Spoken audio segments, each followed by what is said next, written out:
Igice cya gatandatu. Ibimenyetso bya mbere bitandatu bimenwa. Nuko mbona umwana w'intama amena kimwe muri ibyo bimenyetso birindwi bifatanije cya gitabo. Numva kimwe muri bya bizima bine kivuga ijwi nk'iry'inkuba kiti, ngwino. ngiye kubona mbona ifarashi y'umweru, kandi uyicayeho yari afite umuheta ahabwa ikamba, nuko agenda anesha kandi ngo ahora anesha. Umwana w'intama amennye ikimenyetso cya kabiri, numva ikizima cya kabiri kivuga kiti, ngwino. nuko haza indi farashi itukura cyane, uyicayeho ahabwa gukura amahoro mu isi ngo bicane, kandi ahabwa inkota ndende. Umwana w'intama amennye ikimenyetso cya gatatu, numva ikizima cya gatatu kivuga kiti, ngwino. nuko ngiye kubona mbona ifarashi y'umukara, kandi uyicayeho yari afite urugero rw'indatira mu ntoki ze.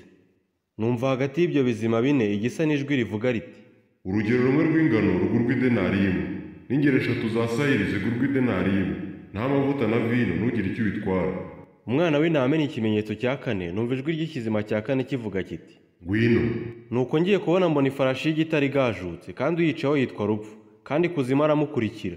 Nuko bahabwa ubutware bwa kimwe cya kane cy'isi, ngo babicishe inkota n'inzara n'urupfu n'ibikoko byo mu isi. Umwana w'Imana amennye ikimenyetso cya gatanu, mbona munsi y'igicaniro imyuka y'abishwe bahowe ijambo ry'Imana n'ubuhamya bahamyaga, batakana ijwi rirenga bati, ayi mwami wera w'ukuri, uzagezeho kudaca amateka no kudahora bari mu isi uhorera amaraso yacu. umuntu wese muri bo ahabwa igishura cyera, babwirirwa kumara n'ikindi gihe gito baruhuka, kugeza aho umubare w'imbata bagenzi babo na bene se bagiye kwicwa nkaho uzuzurira. Nuko mbona amena ikimenyetso cya gatandatu, habaho igishyitsi cyinshi, izuba ririrabura nk'ikigunira kiboheshejwe ubwoya, ukwezi kose guhinduka nk'amaraso, inyenyeri zo mu ijuru zigwa hasi nk'uko umutini unyeganyijwe n'umuyaga mwinshi uragarika imbuto zawo zidahishije. Ijuru rikurwaho nk'uko bazinga igitabo cy'umuzingo, imisozi yose n'ibirwa byose bikurwa ahantu habyo. Abami bo mu isi n'abatware bakomeye n'abatware b'ingabo n'abatunzi n'abubasha n'imbata zose n'ab'umudendezo bose bihisha mu mavumo no mu bitare byo ku misozi, babwira imisozi n'ibitare bati, nimutugwe muduhishe amaso yicaye kuri iriya ntebe n'umujinya w'umwana w'intama, kuko umunsi ukomeye w'umujinya wabo usohoye kandi ntidubasha guhagarara adatsinzwe. Igice cya karindwi. Abisirayeli bakiranutse bazarokoka. Hanyuma y'ibyo mbona abamarayika bane bahagaze ku mfuruka enye z'isi bafashe imiyaga ine yo mu isi, kugira ngo hatagira umuyaga uhuha mu isi cyangwa mu nyanja cyangwa ku giti cyose. Mbona marayika wundi azamuka ava iburasirazuba, afite ikimenyetso cy'Imana ihoraho, arangurura ijwi rirenga, abwira abamarayika bane bahawe kubabaza isi n'inyanja ati, ntimubabaze isi cyangwa inyanja cyangwa ibiti tutaramara gushyira ikimenyetso mu ruhanga rw'imbata z'Imana yacu. Numva umubare w'abashyizweho ikimenyetso ngo ni agahumbi n'inzovu enye n'ibihumbi bine, nibo bashyizweho ikimenyetso mu miryango yose y'Abisirayeli.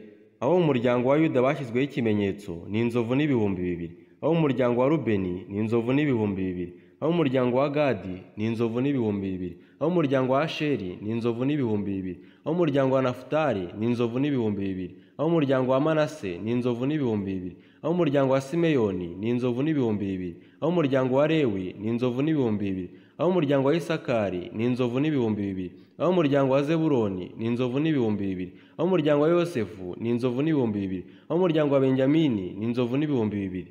Yohana yerekwa abahowe Yesu bageze mu ijuru. Hanyuma y'ibyo mbona abantu benshi umuntu atabasha kubara, bo mu mahanga yose n'imiryango yose n'amoko yose n'indimi zose, bahagaze imbere ya ntebe n'imbere y'umwana w'intama, bambaye ibishura byera kandi bafite amashami y'imikindo mu ntoki zabo, bavuga ijwi rirenga bati, agakiza ni ak'Imana yacu yicaye ku ntebe n'ak'umwana w'intama. Nuko abamarayika bose bari bahagaze bagose ya ntebe na ba bakuru na bya bizima bine, bikubita hasi bubamye imbere y'intebe, baramya Imana bati, amen. Amahirwe n'icyubahiro n'ubwenge n'ishimwe no guhimbazwa n'ubutware n'imbaraga bibi by'Imana yacu iteka ryose, amen. Umwe muri ba bakuru arambaza ati, aba bambaye ibishura byera ni bande kandi bavuye? Ndamusubiza nti, mwami wanjye ni wowe ubizi. Arambwira ati, aba ni abavuye muri urya mubabaro mwinshi, kandi bameshe ibishura byabo babyejesha amaraso y'umwana w'intama. Nicyo gituma baba imbere y'intebe y'Imana, bakayikorera mu rusengero rwayo ku manywa na nijoro, kandi yicaye ku ntebe izababambaho ihema ryayo. Ntibazicwa n'inzara ukundi, kandi ntibazicwa n'inyota ukundi, kandi izuba ntirizabica cyangwa icyokere cyose, kuko umwana w'intama uri hagati y'intebe y'ubwami azabaragira akawuhira amasoko y'amazi y'ubugingo, kandi Imana izahanagura amarira yose ku maso yabo. Igice cya munani. Ikimenyetso cya karindwi kimenwa. Umwana w'intama amennye ikimenyetso cya karindwi, mu ijuru habaho ituze nk'igice cy'isaha. Abamarayika barindwi bavuza impandandwi. Mbona abamarayika barindwi bahora bahagarara imbere y'Imana bahabwa impandandwi. Haza marayika wundi ahagarara ku gicaniro afite icyotero cyacuzwe mu izahabu, ahabwa imibavu myinshi ngo yongere ku mashengesho y'abera bose, ayishyire ku gicaniro cy'izahabu kiri imbere ya ntebe. Umwotsi w'umubavu uva mu kuboko kwa marayika uzamukana imbere y'Imana n'amashengesho y'abera. Nuko marayika ajyana icyo cyotero acyuzuza umuriro wo ku gicaniro akijugunya mu isi. Hakurikiraho amajwi avuga n'inkuba zihinda n'imirabyo n'igishyitsi. nuko abamarayika barindwi bari bafite impanda ndwi bitegura kuzivuza. Uwa mbere avuza impanda, hakurikiyeho urubura n'umuriro bivanze n'amaraso bijugunywa mu isi. Nuko 1/3 cy'isi kirashya, 1/3 cy'ibiti nacyo kirashya, kandi ibyatsi bibisi byose birashya. Nuko marayika wa kabiri avuza impanda, kimeze nk'umusozi munini waka umuriro kijugunywa mu nyanja. 1/3 cy'inyanja gihinduka amaraso, 1/3 cy'ibyaremwe byo mu nyanja bifite ubugingo birapfa, kandi 1/3 cy'inkuge kirarimbuka. Marayika wa gatatu avuza impanda, inyenyeri nini iva mu ijuru iragwa yaka nk'urumuri, igwa kuri 1/3 cy'inzuzi n'imigezi no ku masoko. Iyo nyenyeri yitwa muravumba. 1/3 cy'amazi gihinduka pusino, abantu benshi bicwa n'ayo mazi kuko yasharirijwe.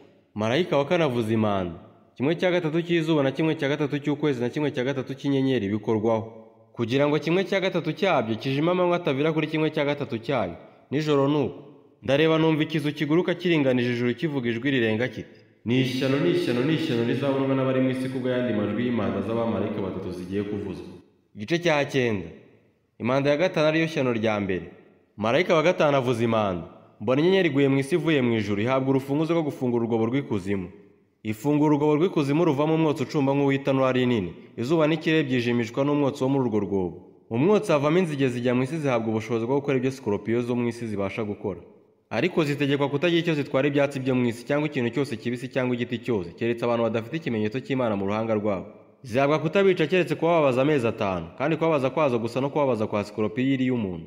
Muri iyo minsi abantu bazashaka urupfu ariko ntibazarubona na hato, bazifuza gupfa ariko urupfu ruzabahunga. Ishusho y'izo nzige yasaga n'iy'amafarashi yiteguriwe intambara, ku mitwe yazo zari zifite ibisa n'amakamba asa n'izahabu, mu maso hazo hasaga n'ah'abantu, kandi zari zifite ubwoya busa n'umusatsi w'abagore, amenyo yazo yasaga n'ay'intare. Zari zifite n'ibikingira ibituza bisa n'ibyuma, guhinda kw'amababa yazo kwari kumeze nko guhinda kw'amagare akururwa n'amafarashi menshi yirukanka ajya mu ntambara. Kandi zari zifite imirizo nk'iya sikoropiyo, zifite n'imbori mu mirizo yazo, zihabwa kubabaza abantu amezi 5. Zari zifite n'umwami wazo ariwe marayika w'ikuzimu, mu ruheburayo yitwa Badoni, naho mu rugero yitwa Apoluwoni. Ishyano rya mbere rirashize, dore ayandi mahana abiri ari bukurikireho.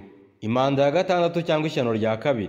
Marayika wa 6 avuza impanda, numva ijwi riva ku mahembe ane y'igicaniro cy'izabo kiri imbere y'Imana, ribwira marayika wa 6 ufite impanda riti, bohora abamarayika 4 baboheye ku ruzi runini Ufurate. Nuko abamarayika 4 bari bitegura iyo saha n'uwo munsi n'uko kwezi n'uwo mwaka, babohorerwa kugira ngo bice 1/3 cy'abantu. Umubare w'ingabo z'abarwanira ku mafarashi wari uduhumbagiza 200, umubare wabo narawumvise. Kandi nerekwa amafarashi n'abari bayicayeho, bari bambaye ibyuma bikingira ibituza bisa n'umuriro na huwakino n'amazuku. Imitwe y'ayo mafarashi yasaga n'intare, mu kanwa kayo havagamo umuriro n'umwotsi n'amazuku. 1/3 cy'abantu kicwa n'ibyo byago uko ari 3, ari by'umuriro n'umwotsi n'amazuku bivuye mu kanwa kayo mafarashi. Kuko akanwa kayo n'imirizo yari byo byayabashishaga kurwana, kuko imirizo yayo isa n'incira, ifite imitwe kandi n'iyaryanisha. Nyamara abantu basigaye batishwe n'ibyo byago, ntibarakihana imirimo y'intoki zabo ngo bareke gusenga abadayimoni n'ibishushanyo byacuzwe mu izabu no mu ifeza, no mu miringa n'ibyaremwe mu mabuye no mu biti bitabasha kureba cyangwa kumva cyangwa kugenda. Habe ngo bihane ubwicanyi bwabo cyangwa uburozi cyangwa ubusambanyi cyangwa ubujura. Igice cya 10. Yohana aconshomera agatabo yavanye mu ntoki za marayika. Mbona marayika wundi ukomeye amanuka ava mu ijuru yambaye igicu, umukorombya uri ku mutwe we, mu maso he hasa n'izuba, ibirenge bye bisa n'inkingi z'umuriro. Mu ntoki ze afite agatabo kabumbutse, nuko ashyira ikirenge cye cy'iburyo ku nyanja n'icy'ibumoso agishyira ku butaka. Arangurura ijwi rirenga nk'uko intare yivuga, avuze iryo jwi rirenga guhinda 7 kw'inkuba kuvuga amajwi yako. Kandi guhinda 7 kw'inkuba kumaze kuvuga, ndari ngiye kwandika, nuko numva ijwi rivugira mu ijuru rimbwira riti, ibyuko guhinda 7 kw'inkuba kuvuza ubizigame, biwubwira unubyandika.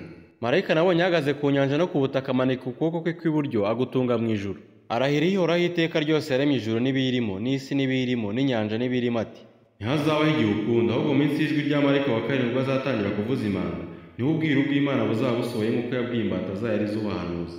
Nuko rya jwi numvise rivugira mu ijuru, nongera kuryumva rimbwira riti, genda wende ka gatabo kabumbutse kari mu ntoki za marayika uhagaze ku nyanja no ku butaka. Nuko nsanga marayika uwo ndamubwira nti, mako gatabo. Aransubiza ati, enda ugaconshomere, karagusharira mu nda ariko mu kanwa kawe karakuryohera nk'ubuki. Nenda ako gatabo ngakura mu ntoki za marayika ndagaconshomera, mu kanwa kanjye kandyohera nk'ubuki, ariko maze kukarya mu nda yanjye harasharirirwa. Arambwira ati, ukwiriye kongera guhanura iby'amoko menshi n'amahanga menshi n'indimi nyinshi n'abami benshi.